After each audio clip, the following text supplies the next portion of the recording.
안녕하세요. 이장훈 노무사입니다. 반갑습니다.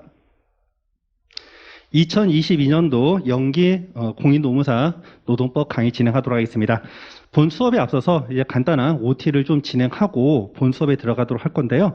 여러분들이 요즘에는 유튜브라든지 아니면 학원 홈페이지 그리고 공인노무사 카페 등을 통해서 각종 많은 정보들을 접하고 있을 겁니다. 그래서 공인노무사 시험의 개요라던가 1차 공부 방법이라던가 또 2차 공부 방법이라던가 이런 너무 많은 정보 홍수 속에 있기 때문에 동일한 내용을 제가 다시 장황하게 설명드리긴 좀 그렇고요. 저에 대해서만 그냥 좀 간단하게 설명을 좀 해드리도록 하겠습니다. 여러분들이 유튜브라든지 아니면 학원 홈페이지를 보시면요. 입문 특강이나 아니면 설명의 자료들이 많습니다. 그래서 본 수업을 듣기 전에 만일에 설명의 자료라던가 입문 특강을 듣지 않으신 분들은요. 일단 최우선순위가 가장 최근에 찍은 노동법 입문 특강이 있습니다. 기초 입문 특강 3강으로 구성되어 있는데요.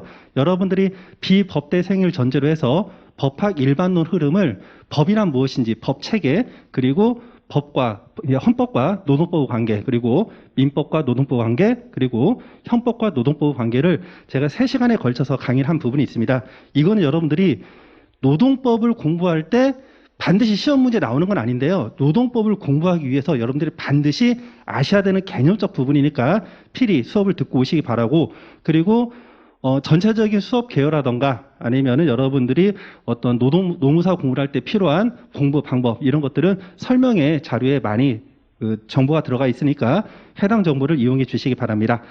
자, 그러면 일단 저 소개부터 할게요. 저는 이제 이장훈 노무사라고요. 저 연락처부터 먼저 공개 드리면은 저는 010-4123에 번호는 좋아요. 5637입니다. 번호는 좋은데 이용률은 별로 없습니다. 그래서 저한테 여러분들이 개별적으로 연락하면은 제가 언제든지 친절하게 상담해 드리니까요.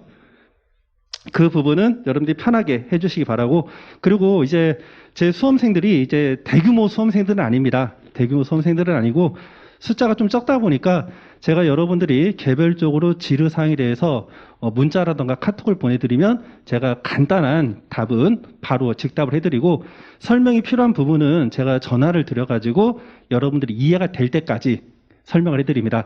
근데 제가 좀 집요한 부분이 있어요. 이거는 제가 긍정적인 부분도 있고 개선을 해야 되는 부분도 있는지 모르겠는데 제가 사실 게임을 할 때요. 정말 승부에 강합니다. 모든 게임을 할 때 싸마듯이 합니다. 제가 이제 한창 체력 좋을 때 농구를 하든 야구라든 축구라든 무슨 경기를 하더라도요 눈에서 레이저가 나와요. 하다못해 여러분들 저도 이제 제 인생을 망친 게임 중에 하나가 이제 과거 스타크래프트인데 스타크래프트 할 때 제가 이제 소위 신린덕의 숨은 고수 중에 고수였습니다. 자, 게임을 할 때요 진짜 인상 쓰고 합니다. 진짜 인상 쓰고 하고 아무 소리도 안 들려요. 오로지 모니터만 봅니다. 그 정도 몰입을 해서 뭐든지 다 해요. 그러다 보니까 강의를 할 때도 너무 몰입한 나머지 강의하면서 인상 쓰고 강의합니다. 뭔가 중요한 얘기를 할 때는 그러니까 좋게 말하면 열정이고요. 그러다 보니까 저 이제 단점 중에 하나가 웃지 않는다. 그리고 좀 재미가 없다. 이런 평들이 나오는데 저는 사실 솔직히 그랬습니다. 과거에 공부할 때 강사분들이 수업 시간에 딴소리 하면 그게 이해가 안 됐어요. 왜 소중한 수업 시간에 딴소리를 할까? 그래서 이제 저는 사실 수업 시간에 딴소리 안 하고 죽으라고 수업만 하는 스타일이었는데 이게 또 입장을 바꿔놓으니까 저도 이제 공부할 때 보면 굉장히 지루했거든요. 근데 강사분마저 지루하게 하니까 수험생들 얼마나 지루해질까 이런 또 생각의 반전이 생기더라고요. 그렇지만 이제 저 스타일이 쉽게 바뀌진 않습니다. 쉽게 바뀌진 않으니까 여러분들이 저를 선택해 주셨으니까 좀 힘드시더라도 제 스타일에 맞춰서 여러분들이 적응을 해주시면 제가 여러분들의 실력만큼은 진짜 조금 비속어 써서 야매가 아니라 전공으로 여러분들의 어떤 법학 마인드를 상상시켜 드리도록 하겠습니다. 자, 사설이 좀 길었는데요. 일단 여러분들이 지금 아무것도 모르는 노 베이스 상태에서 공인노무사 시험에 입문을 했고요. 그리고 이 공인노무사 시험에 입문해서 이제 막연히 어떻게 공부를 해야 될지 모르는 분이 태반입니다. 자, 그래서 제가 설명회 자료 때 말씀드린 것 중에 하나가 있는데요. 다시 한번 말씀드리면 일단 3가지를 여러분들이 지금이라도 다시 한번 곱씹어 봐야 됩니다. 첫 번째는 공인노무사 시험에 대해서 아셔야 돼요. 공인노무사 시험. 그래서 이 시험의 난이도에 대해서 여러분들이 진지하게 생각을 해보셔야 되고요. 두 번째는 여러분입니다. 수험생 여러분.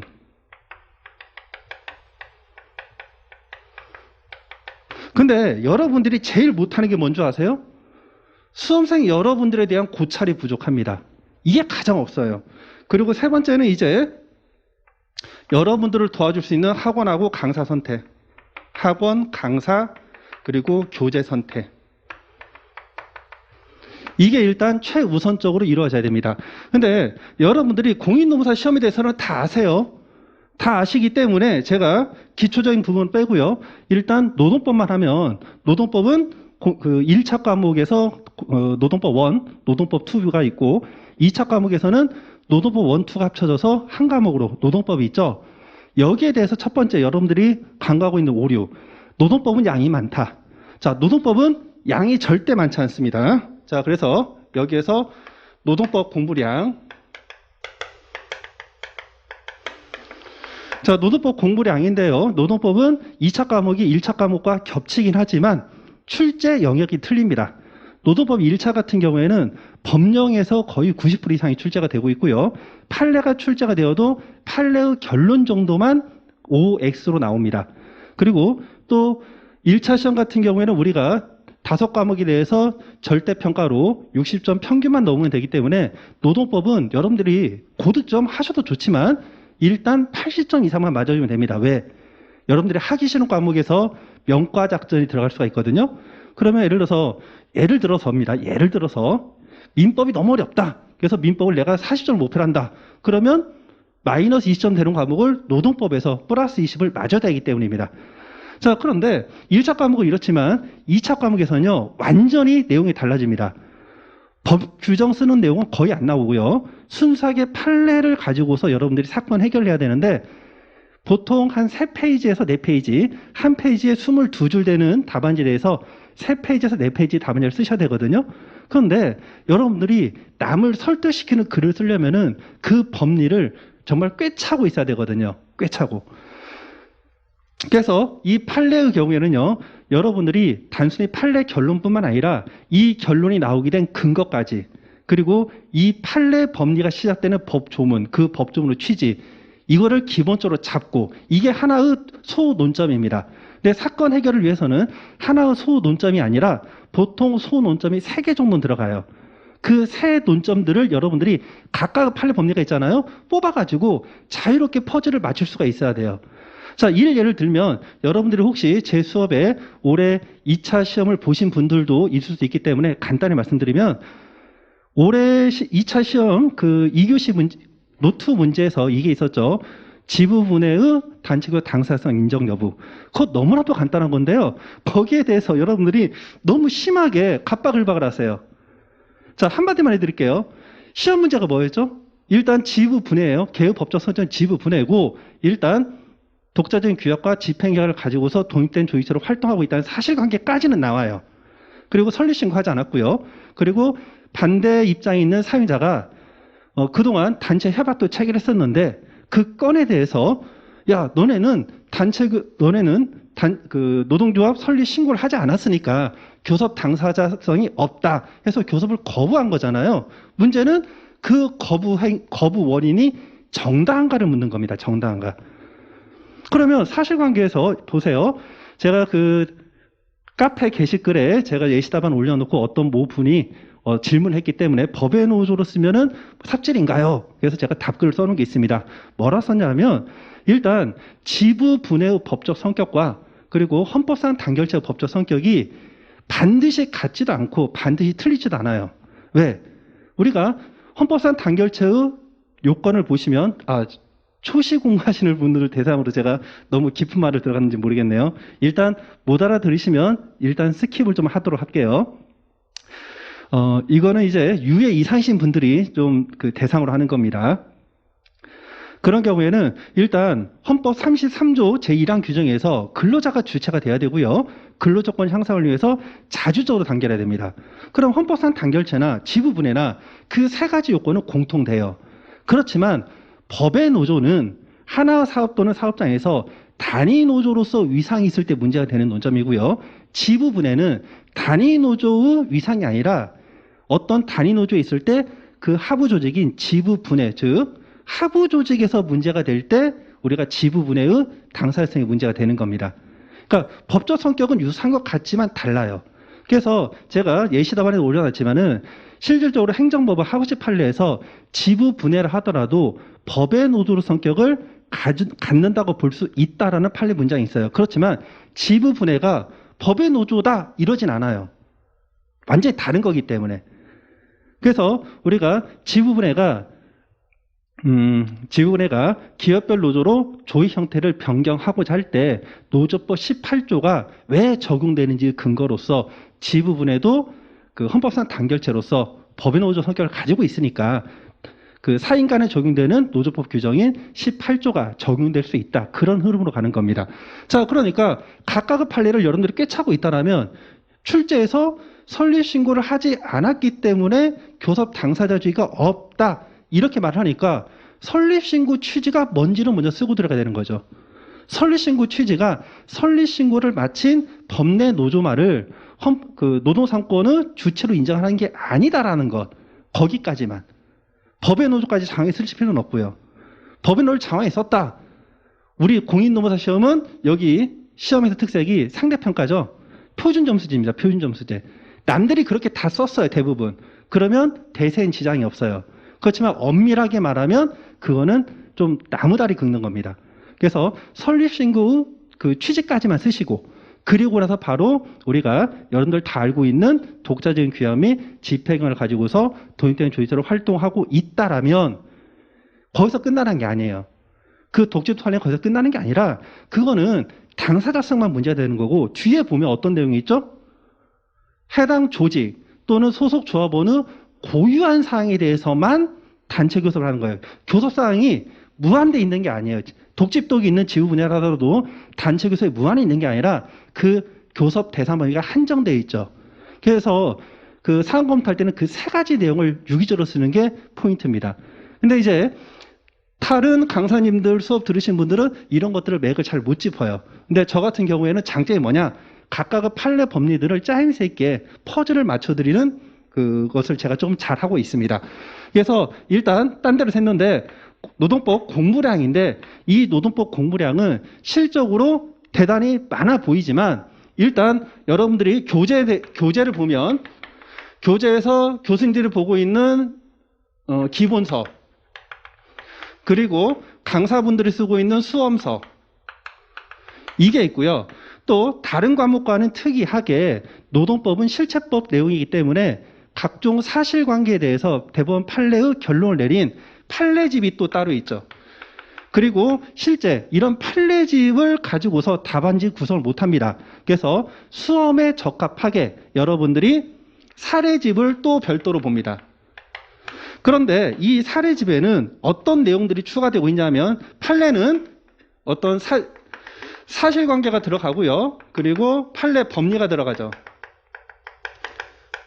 법리가 들어가고 그리고 여기 기본서의 경우에는요. 각종 학설들이 들어가고 또 문장이 좀 유려합니다. 그래서 독학하기 쉬워요. 쑥 익혀요. 가독성이 좋습니다. 그런데 수험서 내용을 답안지에 쓰지는 못해요.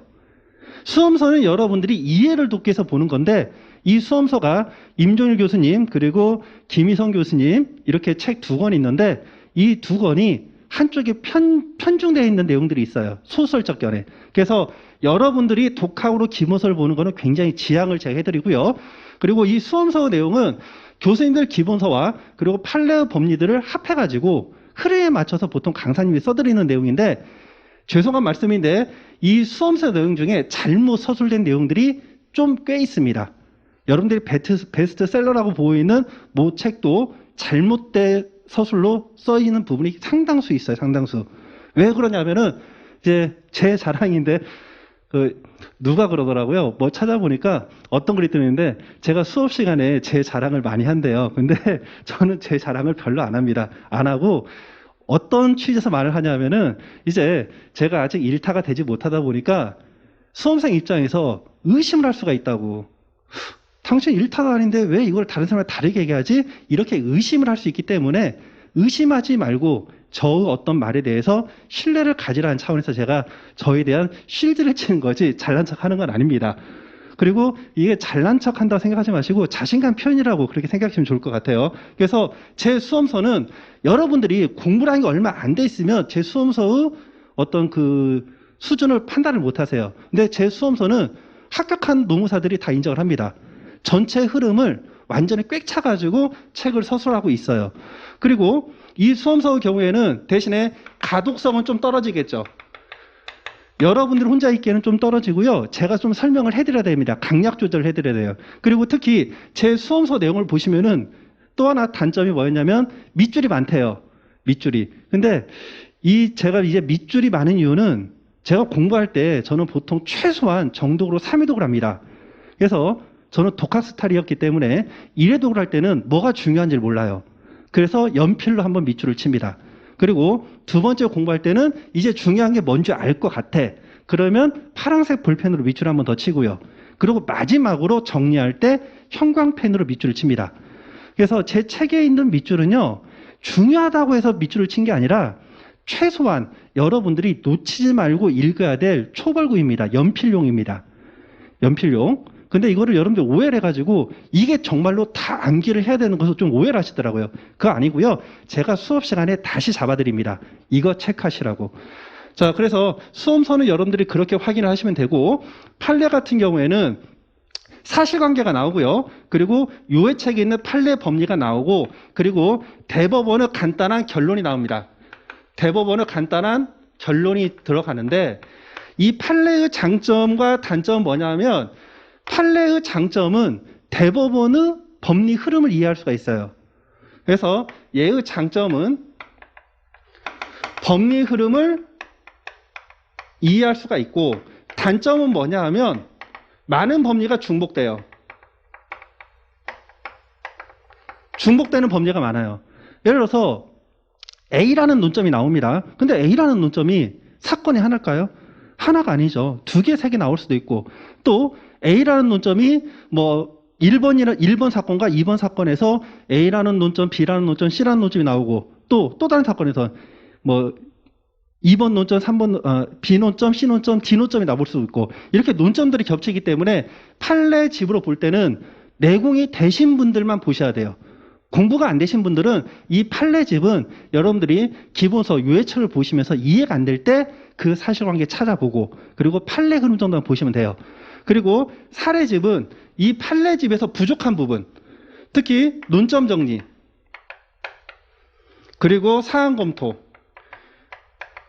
이 부분이 대법관들이 있을 때는 뭐뭐한 점, 뭐뭐한 점에 비춰봤을 때 이것은 이렇다, 이런 식으로 그냥 단순 나열형입니다. 이거는 논점 정리와 사안 검토로 적절치 못해요. 그래서 제가 사실 좀 글발이 좀 좋습니다. 그래서 이 논점 정리와 사안 검토를 여러분들이 고득점할 수 있도록, 그리고 기계적으로 단순 암기하는 게 아니라 그냥 말 그대로 여러분들 논술력만 갖추면 누구나 쓸 수 있는 문장으로 제가 만들어 드립니다. 그래서 이 사례집을 가지고 공부를 하는 건데, 공통점은 뭐냐 하면 이 교재의 모든 공통점은 판례가 80% 이상이에요. 판례가 80% 이상이다. 그런데 이 판례를 이제 여러분들이 노동법 하면 이제 하도 많이 들어서 판례가 중요하다 아는데, 이 판례를 도대체 어떻게 공부하는지 몰라요.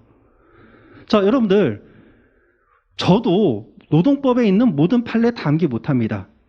다 암기 못해요. 여러 번 하다 보니까 아는 것만 알고 모르는 건 몰라요. 체포가 컨닝해야 됩니다. 교수님도 몰라요. 교수님들도. 근데 수험을 위해서 이 모든 내용을 다 암기할 수는 없죠. 암기할 수는 없고, 이제 여러분들은 필합을 하기 위해서 일단 기본적으로 백지 내면 안 되잖아요. 백지 내면 안 되니까 최소한 출제가 가능한 판례의 결론 정도, 그리고 플러스 근거 정도는 여러분들이 아셔야 되고, 이 중에서 야, 이거는 좀 출제가 유력해, 이거 나올 것 같은 논점이야, 그런 것들은 어떻게 사진 찍어야 됩니다. 교수님들은 어떤 그 수험 평석을 보시면요, 이런 말이 있어요. 거짓말 하십니다. 교수님들. 뭐라고 거짓말 하시냐? 판례를 그대로 틀 필요 없대요. 판례를 그대로 쓸 필요 없고 판례의 취지만 들어가면 된대. 그거 거짓말입니다, 여러분들. 왜 거짓말이죠? 노무사 시험은 상대평가입니다.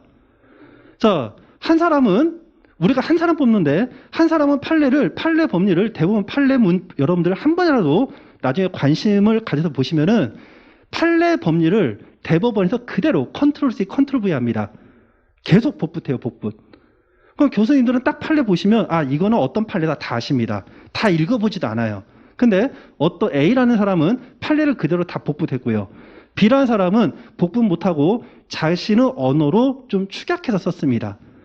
둘 중에 한 사람만 뽑아야 돼요. 상대평가니까. 자, 누구 뽑나요? 당연히 첫 번째죠. 전자죠. 전자가 없고 그리고 아예 판례를 못 쓰신 분들이 있을 때 그분들보다는 이제 그 후자를 우선적으로 뽑긴 하겠죠. 그렇기 때문에 판례를 얼마만큼 암기를 해야 되느냐? 이건 답 없어요. 최대한 많이, 최대한 정확하게 그렇게 현출하는 게 맞고요. 다만 문제는 인간이기 때문에 여러분들 알파고 아니잖아요. 인공지능이 아니니까 어떻게 강약 조절이 이제 들어가야 되는데 그 강약 조절을 여러분들이 능력이 되면 더 많이 하고 그게 안 될 때 제가 이거를 좀 쳐준다는 거죠. 그걸 제가 좀 쳐주는데 이 판례를 제가 판례 암기 자료를 프린트로 드립니다. 차후에 나중에 좀 시간적 여유가 되면 저도 이거를 좀 멋들어지게 좀 정리해서 이제 뭐 판례 뭐 노트 같은 걸 만들 생각이 있는데 일단 B5 용지로 해서 작년 기준으로 124페이지였습니다. 근데 이게 여백 처리가 되거든요. 그랬더니 실질적으로 한 110페이지 정도 내외고 그 정도 내외 판례에서 지금까지 제가 강의를 만 6년을 했고요. 올해 이제 만 7년 차인데 아직까지 이 판례 암기장에서 벗어난 논점은 없습니다. 단 하나도. 그러니까 여러분들 목표를 어떻게 잡으면 된다? 아, 이장원 노무사 수업 들을 때 좀 어려운 부분이 있으면 그냥 흘려 듣고 그리고 판례 암기만 무조건 때려 잡는다.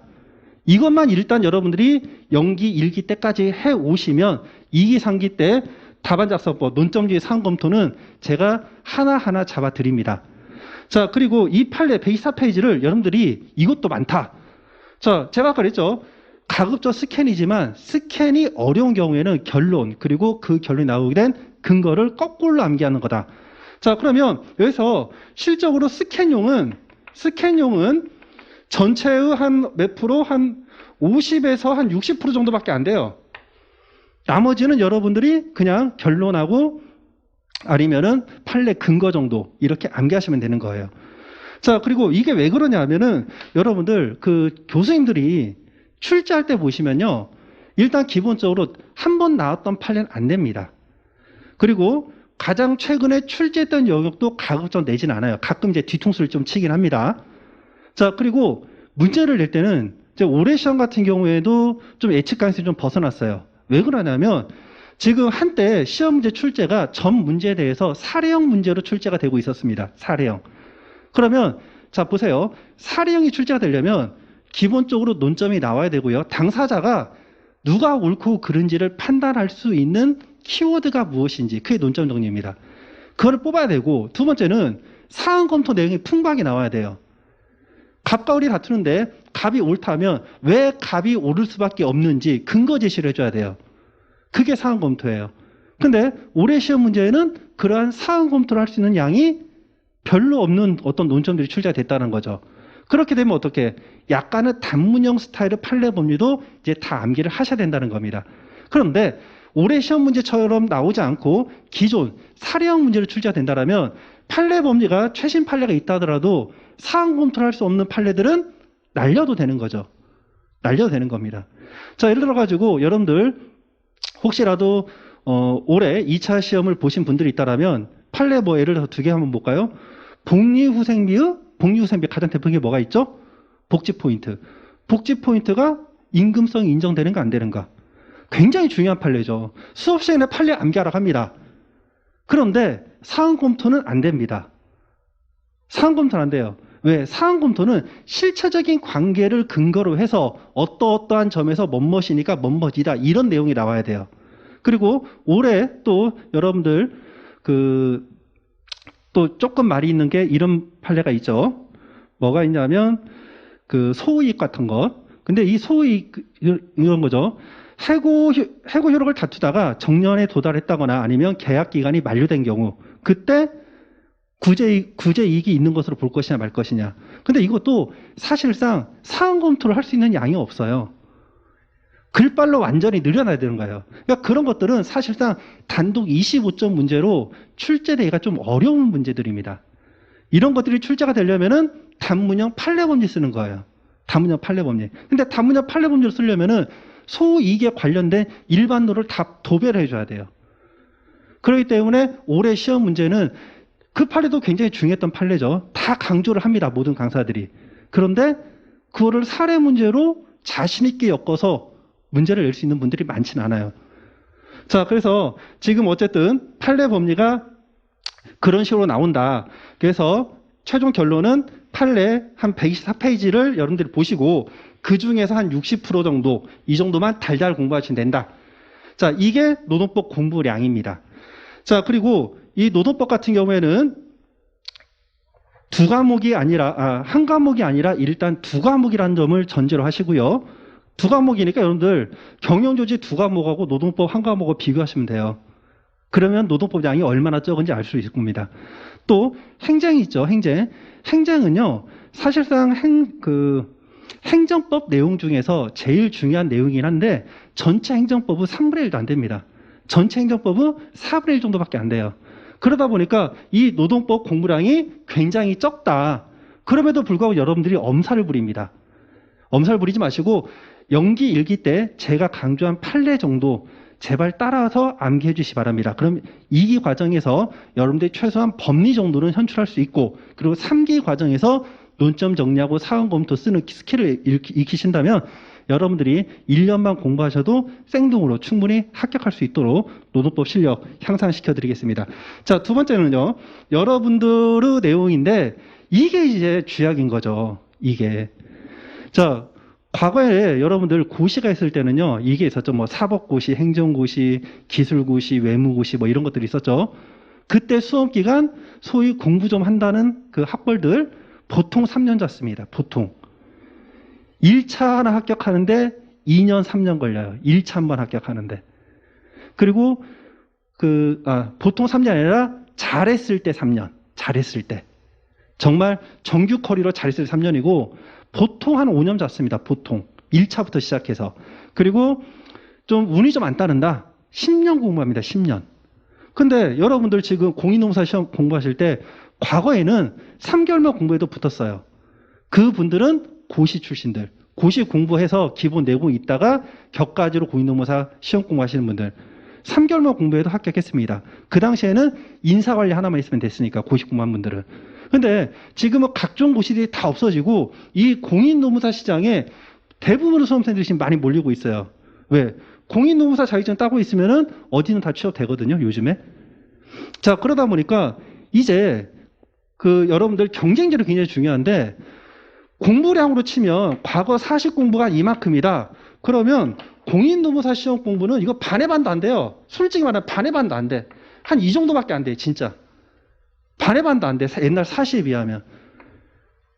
근데 여기에 여러분들이 경쟁률이 2차 시험에서 3대1 정도가 적정인데 3대1이 보통 시험은 2차 시험은 3대1이 적정 수준입니다. 3대1이 아니라 12대1이에요. 12대1. 그러니까 비슷비슷하신 분들, 비슷비슷한 분들이 12대1이 여기서 공부를 하고 있어요. 그런데 우리 시험은 또 어떤 시험이냐? 표준점수제입니다. 전과목 표준점수제. 이거 굉장히 문제 많아요.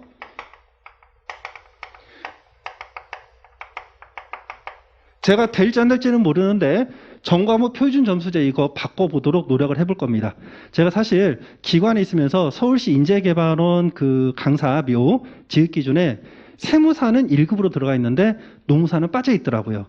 그래서 제가 기관일 하면서 작년 그러니까 2020년도 강사료 지읒기준 서울시 인재개발원 강사료 지읒기준을 제가 노무사도 1급 기준으로 올려놨습니다.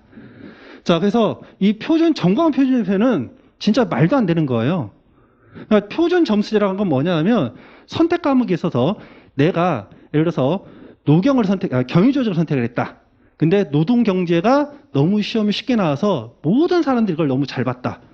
나는 노동경제학을 처음부터 볼 기회조차 없었다. 그럼 형평성이 어긋나잖아요. 출제 난이도를 잘못했으니까. 그러니까 그럴 때 이 표준 점수를 이용해서 이제 그 선택 과목이 있어가지고 점수 배점을 좀 형평성 있게 이렇게 맞춰주는 건데, 공인노무사 시험은 유일하게 전과목 표준 점수제입니다.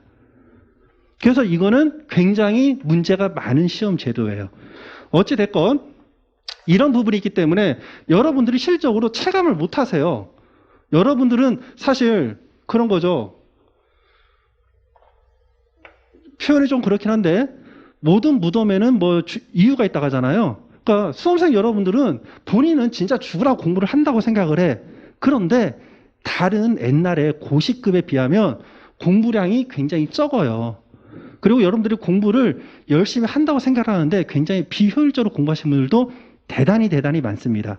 자, 그래서 일단 여러분들의 생활 패턴을 먼저 잡으셔야 돼요. 잡는 방법 1번. 뭐가 있다? 여러분들의 기억력 테스트. 기억력이라는 건요, 반드시 공부량의 기억력이 중요한 게 아닙니다. 내가 일주일 전에 영화 한 편을 봤다. 또는 일주일 전에 내가 TV를 봤다. 일상을 기억해보세요. 일상 기억. 일상 기억을 여러분들이 얼마나 정치하게 기억할 수 있는지. 예를 들어서 내가 일주일 전에 아침밥을 먹었는데 그때 아침밥에 먹었던 반찬이 뭐였는지, 찌개가 뭐였는지. 그런 거를 생각을 해야 돼요. 여러분들, 저도 이제 한때 저기 집에서 이제 국미체라니까 너무 세대 차이 나긴 하는데 푸시업도 좀 하고 이렇게 몸풀기도 좀 했습니다. 근데 지금은요, 운동 안 한 지가 이제 한 10년이 넘어가니까 팔굽혀펴기도 10개 하기도 힘들어요. 그럼 무슨 말이냐? 여러분들이 중고등학교 때 이거 있죠. 또 여러분들이 물어본 거, 학력이 중요하냐? 학력 중요합니다. 학력이 왜 중요하냐면 지금 당장에 여러분들이 뭐가 필요한 게 아니라, 학력이 중요하다는 거는 여러분들이 중고등학교 때 얼마만큼 두뇌 활동을 했는가가 의미하는 거예요. 두뇌 활동과 관계되는 겁니다. 그래서 학력이 좋다는 말은 중고등학교 그만큼 두뇌 활동을 했고 아직 머리가 살아있다는 거예요. 머리에 뇌세포가 근육이 살아있는 거고, 만일에 학력 수지가 좀 안 좋다 그런 분들은 지금 현재 두뇌 활동이 지금 원활하지 안 돼 있어요. 됐죠? 그럼 어떻게? 우리가 예를 들어가지고 합격하기 위해서는 이만큼의 공부량이 필요해요. 근데 아직 두뇌가 활성이 안 됐어. 그러면 그 활성화되기 위해서 깨야 되는 거죠. 근데 여기에 아이러니가 있어요. 뭐가 있냐? 저는 과거에 어떤 식으로 수업을 했냐면, 야, 합격하려면 여기를 뚫어야 돼. 여기를 뚫어야 돼. 근데 이 높이가 얼마 안 돼. 어차피 해서 이런 거죠. 좀 세게. 어차피 당신이 이렇게 해서 떨어질 바에는 죽으라고 해서 한번 떨어져 봐. 힘들어도 죽으라고 한번 떨어져 보고, 그리고 나서 그 다음에 당신이 1년을 더 할지 생각을 해봐. 저는 이런 주의였습니다. 왜? 제가 소위 이제 고시 공부하다가 좀 시간도 좀 많이 잡아먹고 공인노무사 시험에 대해서 약간 무시를 해가지고 전력 질주를 안 해가지고 공인노무사 시험에서도 제가 금방 합격할 수 있는 시험이었는데 몇 년을 허비했거든요. 그게 너무 안타까워서 저는 푸시를 하는 거였거든요. 근데 문제는 뭐다? 이런 거죠. 운동장이, 예를 들어서 저한테 팔굽혀펴기를 하는데 제가 지금 10개도 못 하잖아요. 야, 너 100개는 해야 돼. 지금 죽으라고 100개 해. 지쳐 쓰러질 때까지 100개 하고 계속 100개 시킵니다. 그럼 저는 어떻게 될까요? 저는 퍼져버리겠죠. 하다가. 그러니까 제 수업을 들을 때 이제 여러분들이 그런 느낌이 좀 있었던 것 같아요. 그래서 이 부분은 제가 좀 절충을 하겠습니다. 절충을. 그런데 중요한 건 뭐냐? 중요한 건 합격을 1년 안에 합격하기 위해서는 무조건 여기를 최대한 빠른 시점에 여기 내공을 찍어줘야 돼요. 최대한 빠른 시점에. 2기 되고 3기 되고 여러분들이 초시로 해가지고 단계적으로 내가 이해하는 부분 여러분들 공부 안 했잖아요. 그렇죠? 운동 안 했잖아요. 제가 지금 할 수 있는 게 팔굽혀펴기 하나다, 2개다. 거기에 맞춰서 하나, 2개 합니다. 단계적으로 하나 올리고 합니다. 어느 세월에 100개 찍을 건데. 그렇죠? 그래서 힘들더라도 여러분들이 할 수 있는 것만큼 최대한 푸시를 해줘야 돼요. 왜? 여러분들은 과거에 공부를 안 했으니까. 또 여러분들의 경쟁 상대는 누구냐면 지금 여러분들이 옆에 있는 사람들이 아니에요. 여러분들이 옆에 있는 사람이 아니라 지금 2차 결과 발표를 기다리는 유예 이상이신 정말 많은 몇천 명의 수험생들이 여러분들의 경쟁 상대입니다. 근데 그분들은 이미 어느 정도 내공이 되어 있는데 그분들을 따라잡으려면 지금 연기 때 내가 지금 이해 안 되니까 이만큼 보세요. 여러분들 공부 안 했어. 법 하나도 몰라. 근데 수업 시간에 내가 강사 이만큼을 알렸어. 이만큼이 다 이해가 돼. 둘 중에 하나죠. 여러분들의 머리가 정말 좋거나 아니면 여러분들이 알아들을 만큼만 알려준 거겠죠. 그쵸? 그래서 저는 지금까지 6년 동안 정말 정신전력을 이만큼 알려줬더니 돌아오는 게 별로 없더라고요. 근데 아까도 말한 것처럼 너무 그 연기 때부터 과하게 푸시를 하는 것도 썩 좋은 방법은 아니라는 걸 이제 지금은 좀 깨닫고요.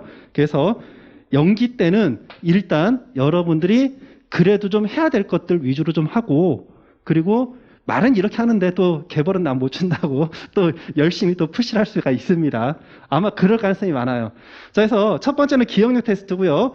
두 번째는 뭐다? 체력 테스트입니다. 여러분들이 공부하시면서 이거 안 해. 이 체력 테스트는 뭐냐면은 여러분들 제 주변에 진짜 머리가 제 주변에 대한민국에서 이제 중고등학교 때 전국 1등을 찍은 친구가 2명이고 선배가 1명 있고 몇 명 있거든요. 근데 그 친구는 정말 아인슈타인이 날밤을 새고 연구를 하면 할수록 눈에서 빛이 난다 하잖아요. 제가 살면서 진짜 그런 친구 딱 한 명 봤습니다. 네, 지금 사회에서 아주 잘 나가는 변호사 중에 하나인데, 검색도 됩니다. 근데 그 친구는 과거에 사식 공부할 때 보니까, 제가 한 일주일간을 독서실에서 쪽잠을 자면서 한 2-3시간 자면서 하루에 15시간 이상을 공부하는 걸 봤어요. 일주일 동안. 그리고 눈에서 빛이 나더라고요. 그런 사람도 있더라고요, 보니까. 근데 그런 사람은 정말 특이한 사람이고요. 자, 퀴즈. 그 친구가 사실을 합격했을까요, 못했을까요? 못합니다. 왜 못하냐? 단기예요, 단기. 사람인 이상 그거를 1년 이상 달릴 수가 없어요. 그러니까 본인이 하고 싶을 때, 필 받을 때 그렇게 한 2-3달 공부합니다. 그렇게 2-3달 공부하고 이제 노는 거죠. 딴 거고 막 놉니다. 근데 타이밍이 뭐냐? 시험에 합격하기 위해서는 성실하게 투자할 수 있는 그 러닝 타임이 있거든요. 그 러닝 타임을 투자를 못 하는 거예요. 왜? 머리가 너무 똑똑하다 보니까. 예, 그런 부분이 있어요. 여담이었는데 다시 본론 들어가서. 자, 그리고 일반적으로 과거에 사시 공부를 할 때 어떤 룰이 있냐면 하루에 정독으로 7시간을 평균 1년 공부를 하면요, 못 붙는 시험이 없다고 합니다. 7시간 정독으로. 그런데 주말에 우리가 놀잖아요. 주말에 노니까 그 주말에 노는 시간 빼고 또 하루는 우리가, 여러분들 노동법을 배우시다 보면 그 주휴일이라는 게 있죠. 일주간의 소정근로일을 다 개근해서 일을 하면 하루 쉬잖아요. 예, 수험생도 마찬가지입니다. 우리가 다 먹고 살자고 하는 건데, 예, 공부만 하면 안 됩니다. 좀 쉬어야 돼요. 그러다 보니까 이제 어떻게 하루에 8시간씩, 그러니까 월요일부터 토요일까지 하루에 8시간씩만 공부를 하면 못 붙는 시험이 없다고 합니다. 그만큼 8시간을 여러분들이 집중해서 공부하기 힘들어요. 책상에 앉아가지고 12시간, 13시간 공부했다? 저는 속으로 그럽니다. 책 덮고 너 12시간, 13시간 동안 공부한 거 말해봐. 그럽니다. 12시간, 13시간 앉았는데 말할 수 있는 마디가 한마디도 없어요. 그 공부한 거예요? 학대한 거예요. 학대입니다. 그래서 여러분들이 체력 테스트는 뭐냐 하면 내가 러닝 타임을 얼마나 잡을지, 내가 얼마만큼 공부하고 얼마만큼 쉴 때 해서 공부 시간, 그리고 리프레시 시간을 짜야 됩니다. 기계적으로. 여러분들이 아까 제가 정말 머리 좋은 놈인데 전국 1등 했던 놈인데 3개월 이상을 공부를 못해서 사시 합격 못하고 대신에 로스쿨 나왔을 때 로스쿨 1회 졸업생입니다. 자, 이거를 기계적으로 짜야 돼요. 기계적으로. 그래서 하루에 내가 어떤 시간에 어떻게 공부하고 얼마나 쉴지 이거를 짜고요. 일종의 여러분들 초등학교 때 했던 타임 스케줄이죠. 그리고 또 하나는 뭐냐? 이건 1일이면 이제 주별을 짜야 돼요. 주별. 그래서 내가 쉬지 않고 며칠간 내가 공부할 수 있는지. 그래서 제 지금 강의를 들으시면 일단 지금 오늘은 좀 쉬고 리프레시를 최대한 만들어 놓고 요이 땡 해가지고 한번 달려보십시오. 그래서 자기가 전력 투구를 했을 때 자기 그릇을 반드시 테스트를 해봐야 돼요. 이 테스트를 해보지 않고서 여러분들이 공부를 하는 거는 제가 볼 땐 남 따라하는 것밖에 안 돼요. 도움이 안 됩니다. 본인 그릇에 맞춰서 하고 여기에 맞춰서 러닝 타임을 키워나가는데 그 목표치를 어떻게 한다? 한 타임에 여러분들 집중 공부 몇 시간 하면 좋을까요? 공부 여러분들 최소가 1시간. 최소 1시간이고요. 몇 분까지 간다? 100분입니다. 이게 왜 100분이죠? 여러분들은 2차 시험 보는 시간이 100분이고요. 그리고 성인인데 100분 정도는 여러분들이 집중을 해줘야지. 그리고 보세요. 이 100분을 공부하고 책을 딱 덮죠. 그러면 여기 리프레시 시간이 있죠. 이 리프레시 시간 동안에 내가 100분 동안 또는 1시간 동안 뭘 공부했지? 머릿속에 때려보세요. 머릿속에 때렸는데 기억력이 안 나. 심각한 거예요. 내가 공부를 했는데 생각이 하나도 안 나. 사람들 항상 그래요. 제가 공부했는데 생각이 안 납니다. 어떻게 해야 되죠? 답이 없는 거죠. 그거 어떻게. 두뇌가 지금 활성화가 안 된 거예요. 두뇌가 활성화가 안 됐으니까 어떻게. 계속해서 그러면 이제 쪼개는 거예요. 100분 가지고 내가 공부한 거 테스트가 안 돼. 그러면 한 달 동안은 30분 단위로 쪼개봐요. 30분 공부하고 내가 30분 동안 뭐 했지 생각해보고, 만일에 그것도 어렵다면 10분 단위로, 아니면 책 한 페이지 단위로, 아니면 한 장 단위로. 그래서 여러분들이 반드시 할 거는 이 공부 테스트 그리고 머리 테스트입니다. 이거 하지 않고 책 1회도 가면 뭐합니까? 자, 여러분들 회독수에 관련돼서 또 오류가 있는데, 회독수 보통 30회독 한다고 합니다. 30회독 합격합니다. 30회독 하는데 합격 못하면 그건 바보죠. 자, 여러분들 연기부터 GS 3기까지 수업을 따라가는데요. 수업 시간에 저랑 아이 컨택을 한 번도 놓치지 않고 초집중해서 수업 따라오신 분 6년 동안 단 명도 없습니다. 다시 말하면 현 실강 수업에 1회독을 제대로 하시는 분이 한 분도 없다는 거예요. 자, 두 번째, 복습은 1회독 가능하겠죠. 복습은 10시간 1회독 가능합니다. 자, 예습 거의 못 하십니다. 예습 거의 못 하세요. 자, 그렇지만 현장 학습, 복습, 예습 이거를 다 원활하게 했다라는 전제하에서 연기 1기당 3회독이죠. 6회독입니다. 6회독. 6회독을 해가지고 여러분들이 책 덮고 답안이 쓸 수 있을까요? 못 쓰죠. 절대 못 씁니다. 자, 그러면 2기하고 3기는 이제 모의고사 커리가 본 배점 후 50% 시험을 보죠. 노동법은 75점. 그리고 3기 때는 100점 시험을 보는데, 자, 시험을 보면서 여러분들이 복습과 예습을 제대로 할 수 있을까요? 못 하십니다. 근데 그것도 역시 제대로 했다는 전제하에서 3 곱하기 4니까 12회죠. 그리고 커리가 끝나고 나서 여러분들이 내공이 되시면 시험 보기 직전에 3회독에서 5회독을 할 수가 있어요. 그러면 정말 성실하게 메인으로 따라갔을 때 맥심이 15회독입니다. 15회독. 15회독 못해요. 아셨죠? 10회독만 제대로 하셔도 합격하십니다.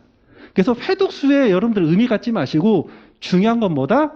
내가 공부를 얼마만큼 할 수 있는 체력이 있는지, 공부를 하고 내가 일어났을 때 머릿속에 남은 게 무엇인지, 그리고 머릿속에 남은 게 있죠? 그러면 이거는 계속해서 대표해야 돼요. 내가 예를 들어서 책을 딱 덮고 머릿속에 남은 게 있죠? 그럼 하루에 잠자기 전에 또 눈을 감고 내가 오늘 뭐뭐 공부했지? 머릿속에 때립니다. 또 여러분들이 왔다 갔다 하고 또 그 짜투리 시간 있잖아요? 그러면서 내가 뭘 했는지 테스트를 해야 돼요. 공부 잘하는 사람들은 이게 몸에 배어 있어요. 그래서 이거는 반드시 여러분들이 테스트를 해야 됩니다. 테스트. 그리고 세 번째, 성실은 해야 되지만 이게 우직하면 안 됩니다. 아프면 쉬고요. 공부 안 되는데 왜 책상에 앉아 있습니까? 학대하지 마세요. 공부 안 될 때는 과감하게 일어나세요.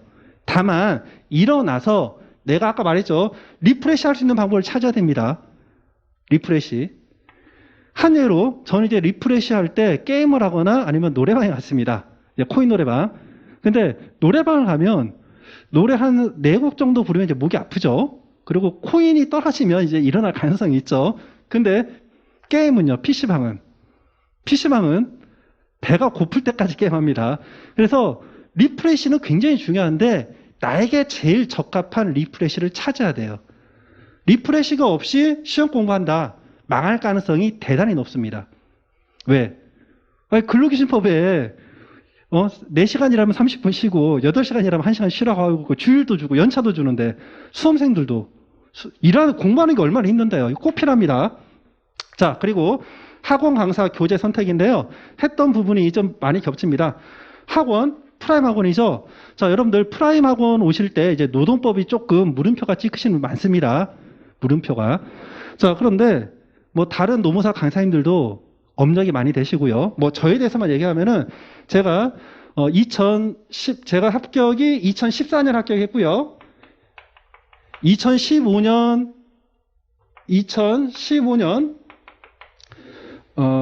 여러분들 시험 보기 직전 7월부터 제가 그 당시에는 이제 북시원이라는 서점이 있었는데요. 거기 4층에 흑판 칠판이 있는 회의실이 있었어요.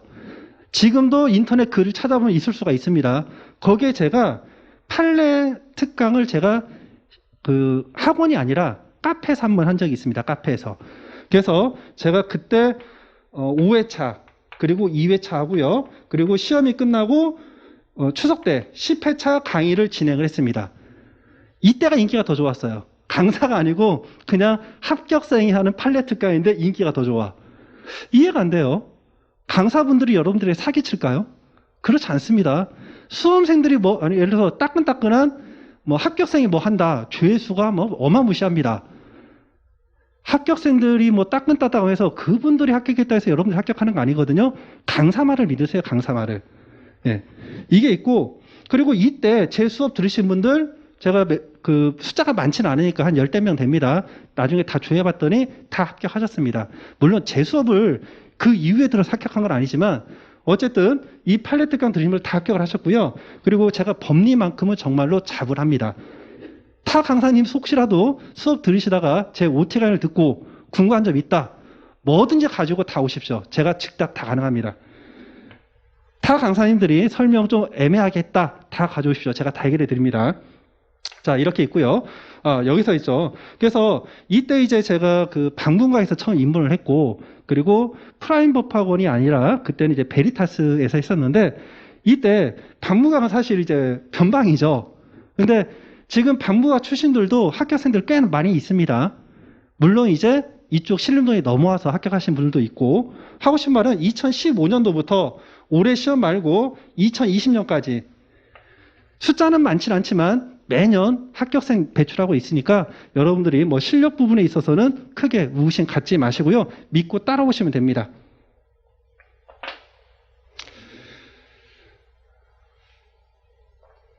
자, 그리고 교재는 제가 아까 그 노동법 요회가 있는데요. 첫 번째는 요회가 있는데 제가 원래 책 개정작은 매년 12월 말에 합니다. 원래 12월 말에 해서 일기커리 때 제가 책을 교재를 내는데요. 그 이유는 뭐였냐면은 사실 수험생 입장에서 연기 수험생보다는 일기 수험생들이 더 많거든요. 1차 시험 합격자 발표하고 떨어진 분들이 유입되는 분들이 많기 때문에 이제 그러니까 다수를 위해서 공부하는 다수분들이 볼 때 그래도 가장 최근에 업데이트된 책을 제공하기 위해서 12월 말에 책 개정작을 했습니다. 그런데 이제 그 학원가의 흐름이 노동법 같은 경우에 보통 연기 때 책 개정 작업을 많이 하시더라고요. 그래서 저도 올해 처음으로 이제 연기 때 개정 작업을 들어갔는데 제가 얼마 전까지 기관에서 좀 빡세게 일을 하다 보니까 책 개정 작업이 조금 늦어졌습니다. 원고는 다 넘겼는데 지금 편집 과정이 있어서요. 한 일주일 정도, 평일반은 한 일주일 정도, 일주일에서 한 열흘 정도는 원고 프린트물로 조금 진도를 좀 나가야 될 것 같아요. 그래서 이 부분은 굉장히 죄송하다. 양해 말씀을 좀 드리겠습니다. 자, 그리고 두 번째는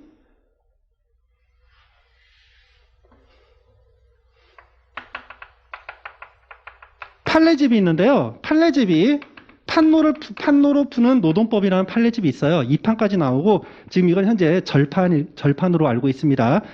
자, 이 판례집 같은 경우에도 제가 한 12월 말에서 아니면 1월 초쯤에 책 전면 개정 작업으로 여러분들과 만나도록 하겠습니다.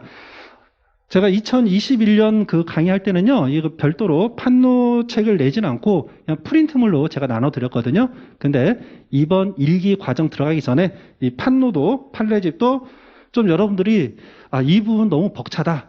자, 이런 부분들을 제가 좀 빼고 개정 작업 들어가겠습니다. 근데 솔직히 말씀드리면 공인노무사는 노동법 관련해서 대한민국 최고 법 전문가입니다. 그래서 판례집 정도, 대법원에서 나온 판례집 정도는 읽을 수 있어야 돼요. 사실은 솔직히. 근데 여러분들이 문제가 뭐다? 아까 말씀드린 것처럼 공인노무사 시험이 표준점수제로 돌아가는 상대평가다 보니까 보다 좁게, 보다 적게, 보다 쉽게 계속 컨셉이 그렇게 가요. 그러다 보니까 솔직히 말씀드리면 공인노무사로서 여러분들이 합격하고 수습 들어가잖아요. 뭐 하나는 안 가르쳐줘요. 바로 뭐 하시라고 던져주는데 그걸 못합니다. 최근 몇 년 동안에 그 이제 수습처를 받는 노무법인들이 많잖아요. 공통사항이 그래요. 노동법을 몰라도 너무 모른대요. 수험생들이, 합격생들이. 그래서 여러분들이 이 판례집은 아까도 말씀드린 것처럼 내공이 되신 분들은 판례집으로도 정리가 됩니다. 근데 공부가 안 되신 분들은 요의 책 보시면서 판례집을 짬짬이 보시면 되고요. 그리고 세 번째는 이제 사례집인데요. 사례집은 제가 산호라고 할 겁니다. 사례로 푸는 노동법. 그래서 GS 2기, 3기 과정에서 제가 모의고사 많이 지금 거의 다 누적되어 있고요. 그리고 아마 노무사 카페에서요, 매년도 풀답안을 올린 강사는 저밖에 없습니다. 제가 입문하고 나서, 그래서 14, 15, 2016년도 공인노무사 시험부터요, 제가 매년 그 노동법 풀답안을 올리는데, 풀답안 올린 사람은 저밖에 없습니다. 그래서 사례집도 지금 대부분 다 기출 논점이에요. 기출 논점이기 때문에, 향후에 봐서 10개년 기출집, 그리고 이와 별도로 사례로 푸는 노동법 책을 출간할 거고요.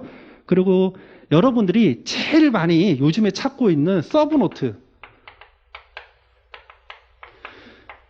여러분들이 변하지 못하면 제가 변하겠습니다. 저 서브노트 필요 없다고 보는 사람입니다. 왜 그러냐면요. 여러분들 공부는요. 책이 많으면 안 돼요. 모든 책이 한 권으로 단권화가 돼야 됩니다. 그래서 제 책 같은 경우에는 요의-책, 판례집, 사례집으로 다 단권화됩니다. 그 안에 여러분들이 조금만 쓰면 돼요. 그리고 서브노트 필요 없습니다. 서브노트가 뭐죠? 결국 가서 이거를 각각을 뼈만 추려놓은 게 서브노트잖아요. 그럼 서브노트는 여러분들이 정말 빠지지 않은 모든 책을 여러 번 정독을 해가지고 중요한 뭐 포스트잇 붙여 형매치라고 해서 그거 보면 되는 거예요. 근데 여러분들이 너무너무 공부를 쉽게 하고 싶어 해요. 근데 그건 절대 바람직하지 않습니다. 물론 그렇게 공부하셔도 합격합니다. 왜? 운이 좋게도 공인노무사 시험은 아까 말한 것처럼 표준점수제를 도입한 상대평가니까. 근데 기존에 있던 모든 고시급들 시험들은요. 2년, 3년 공부하는 시험에서 100페이지 이거 달달아 공부해서 암기해서 합격한다? 좀 물음표가 찍힙니다.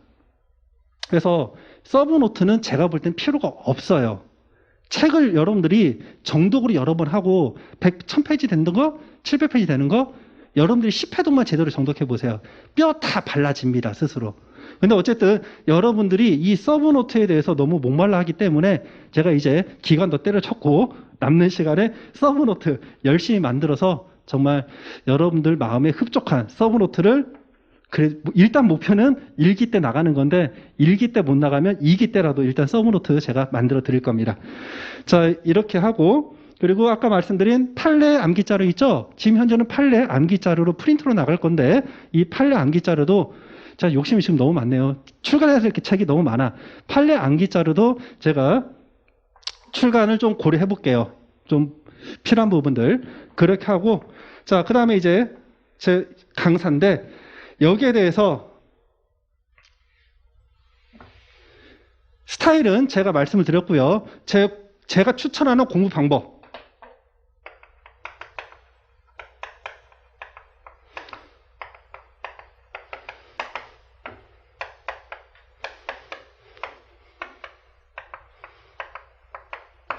(333) 공부법입니다. 333 공부법. 이거 제가 수년 전부터 말씀을 드리는데 못 따라 하시더라고. 못 따라 하시더라고요. 근데 소위 공부 좀 한다는 친구들은 알게 모르게 333을 다 해요. 근데 여러분들이 이걸 따르는 친구가 없어. 그게 어렵나 봐요.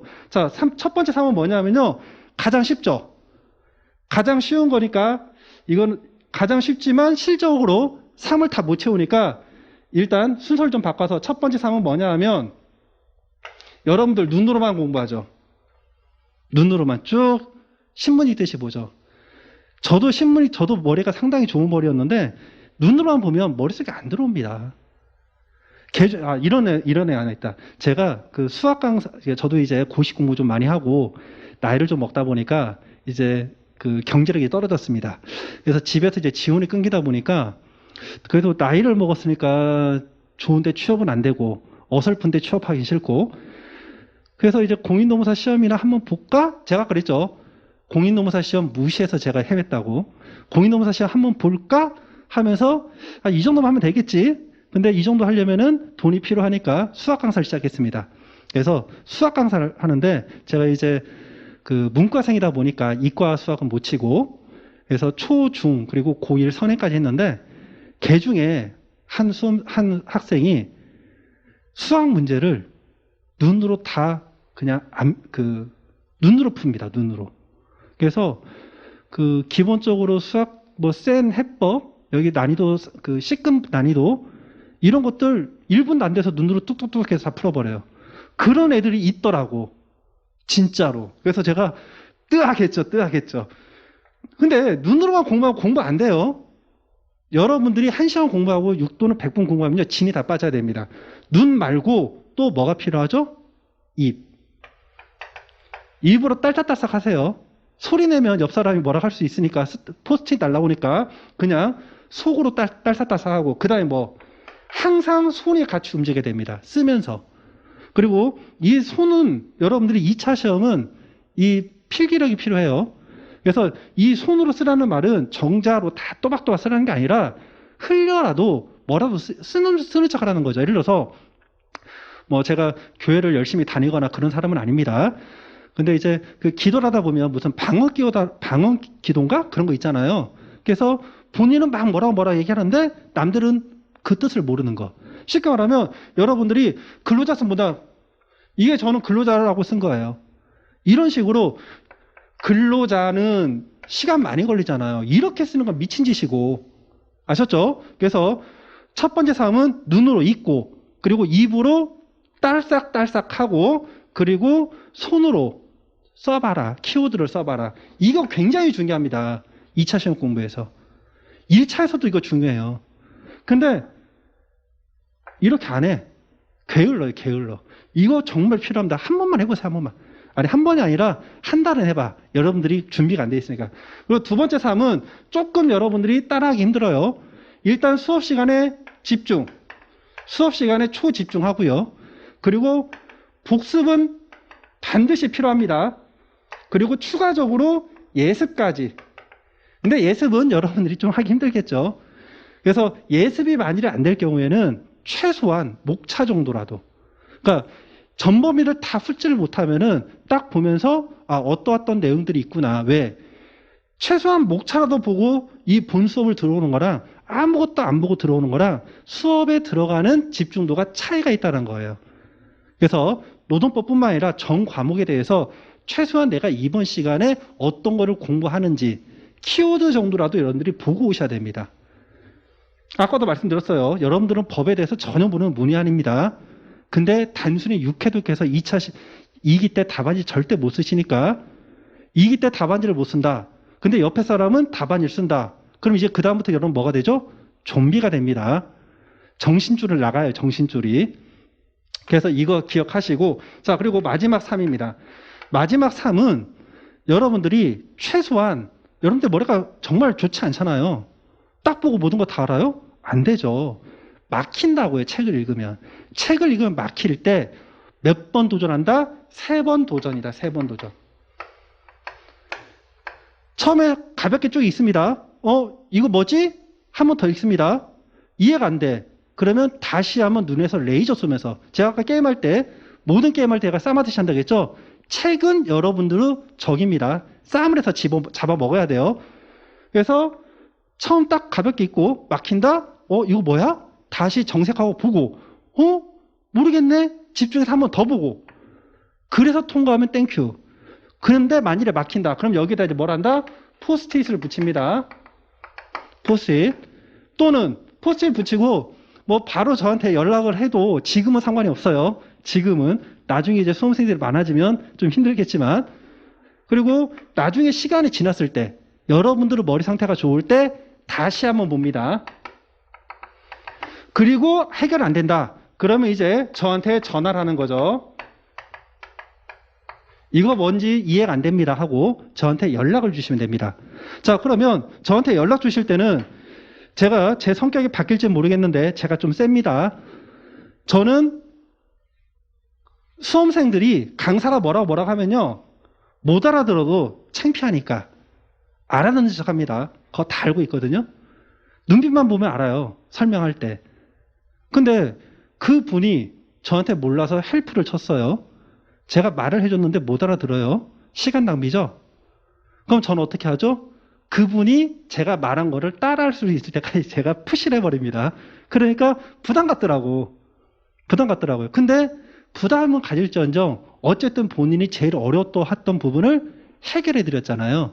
그렇기 때문에 저의 성격이 그런 성향이고 아직까지는 제가 정말 진심으로 여러분들 최단기로 합격하도록 도와드리려고 하고 있는 거니까 그런 부분에 대해서 여러분들 부담 갖지 마시고 모르는 부분이 있으면 편하게 연락을 주세요. 그리고 이제 제가 상담 전화를 드렸는데 그런 부분에 대해서 상담하기 좀 부담스러워하는 부분이 있다 싶으면 제가 이제 그 다음부터는 그냥 간단하게 1절만 하고 2절, 3절 안 하고 여러분들에게 회신 더 요구하지 않습니다. 그러면 전화 주신 분은 손해예요. 왜? 못 알아들었는데 보기만 끄떡끄떡하고 넘어가니까. 자, 그런 식으로 제가 수업을 진행합니다.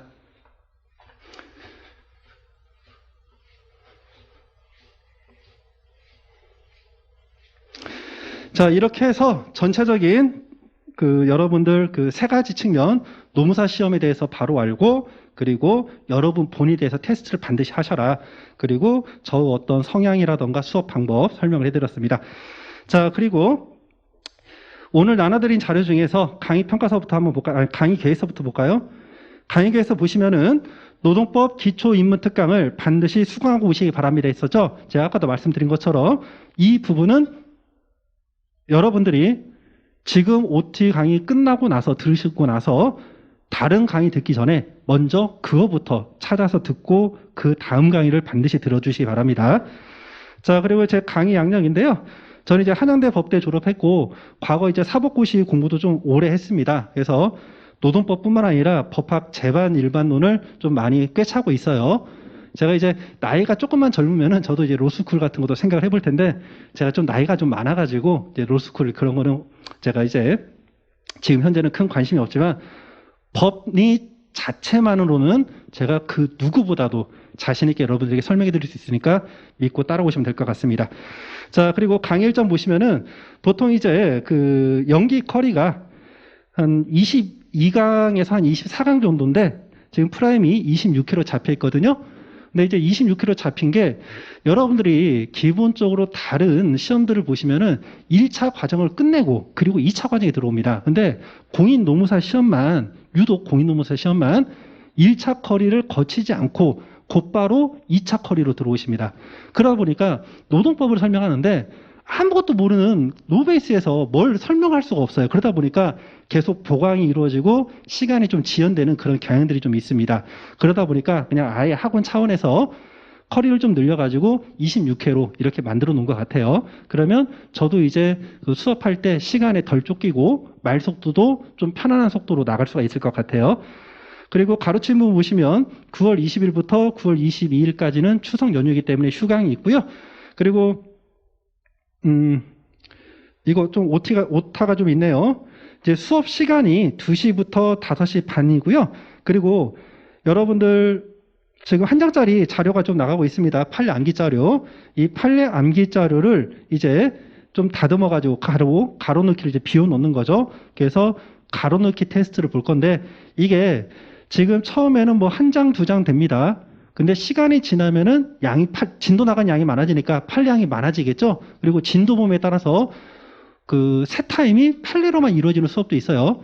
그러면 판례 테스트 양이 많아지겠죠? 그래서 아무리 못해도 여러분들이 1시 반까지는 착석하셔서 한 20분 정도 여러분들이 좀 중요하다고 제가 강조했던 판례 정도는 좀 기억을 되새기기 바랍니다. 자, 그리고 강의 목표를 보시면요. 저 수업은 연기 1기 때 체계적인 이해를 통한 리걸 마인드 형성인데요. 다른 강사님들도 다 리걸 마인드 이렇게 강조하시잖아요. 예, 제가 단연코 말씀드리는데 법리 자체만은 제가 정말 신림동에서 탑이라고 제가 자부하니까 여러분들이 꼭 제 수업을 따라보시기 바라고. 그리고 두 번째는 제가 이제 수년 동안 좀 강조를 해드렸는데 여러분들이 좀 많이 힘들어 하시더라고요. 사고력 향상을 통한 자기주도 학습 능력 향상입니다. 여러분들 공인 노무사연은요, 여러분들이 단순하게 뭐 컴퓨터 두드리거나 아니면 계산기 두드리는 게 아니라 사건에 대해서 여러분들의 전문 지식을 투영해서 남을 설득시키는 작업을 해야 돼요. 단순하게 암기해가지고 제가 답안 했을 때 이런 분들 많아요. 특히 사안검토 할 때 대법원은 뭐뭐 한다고 하고 있는 바 대법원 입장에 따를 때 뭐뭐이다. 참 바보 같은 답안입니다. 아셨죠? 대법원이 이러니까 이렇다가 아니에요, 여러분들. 대법원이 이렇다가 아니라 대법원이 뭐라고 판단을 했어. 그럼 이거는 법 규정이라고 생각하시면 돼요. 노동법 몇 조가 뭐 이러니까 뭐뭐시다가 아니죠. 노동법 몇 조가 있어요. 그러면 그거는 간접화법이 아니라 직접화법입니다. 뭐뭐이니까 뭐뭐입니다. 이해가 되셨죠? 즉 다시 말하면은 모든 법리를 여러분들이 여러 문구로 만들어서 어떠한 문제가 교수님들이 엮어서 나온다 하더라도 그걸 조합시킬 수 있는 능력을 가지셔야 돼요. 단순 암기가 아니라 전체 판례 법리를 각각 퍼즐 조각이라 생각하시고 이 퍼즐 조각을 던져주고 야 이런 유형을 한번 맞춰봐. 여러분들 7교라고 혹시 아시나요? 애들 노는 거 7교? 7교 퍼즐이 있는데 각각 도형으로 만들어 놓고 퍼즐 맞추는 거 있잖아요. 그런 능력이 있어야 되는데 안타깝게도 지금 현 몇 년 동안은 공인노무사 수험생 중에 그런 창의적인 학습 능력을 갖추신 분들이 별로 없어요. 그래서 이 부분은 제가 일단 연기 1기 때 좀 여러분들이 희망하시는 분들에 한해서 제가 도와드릴 거고요. 그리고 답안에 반드시 현출해야 되는 키워드 중심의 암기를 제가 시킬 겁니다.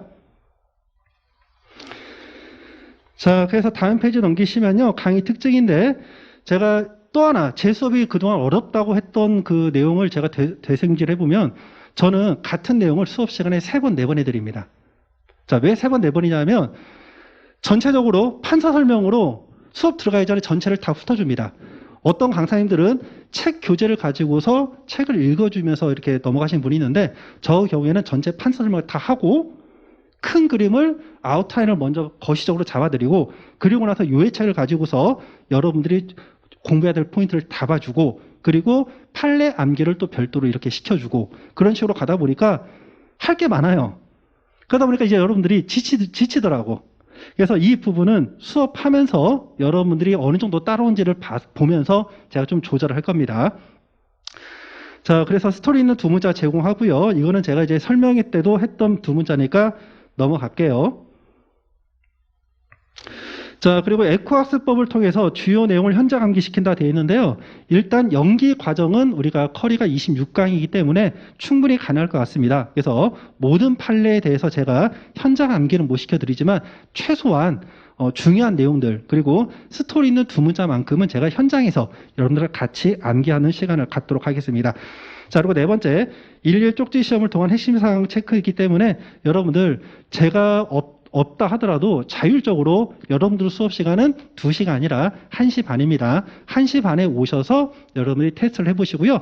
온라인으로 수업을 들으시는 분들도 시간 날 때 짬짬이 들어주시는 것 이것도 좋긴 하지만 가급적이면 여러분들이 좀 정기적으로 시간을 잡고 수업을 들어주시기 바랍니다. 그리고 수업 듣기 30분 전에 반드시 여러분들이 실강 수업을 듣는다는 그 입장에서 판례 테스트 꼭 체크해 주시기 바랍니다. 자, 그리고 다섯 번째 아까 했던 내용인데요.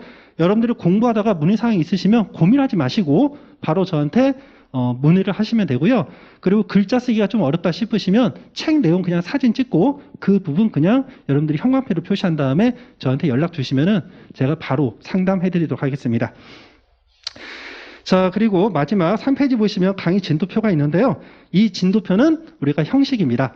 우리 노동법은 형식이 아니라 실질적으로 판단하거든요. 그래서 이 부분은 여러분들이 예습할 때 그냥 참고를 하시는 거고, 그리고 제가 수업을 하면서 매번 그 다음 진도 한 어느 정도 나갈 것 같다고 제가 생각날 때마다 말씀을 드릴 거니까 여기에 대해서는 여러분들이 크게 의미 부여하지 마시기 바랍니다. 자, 그러시면 10분 쉬시고 본 수업부터 나가도록 하겠습니다. 감사합니다.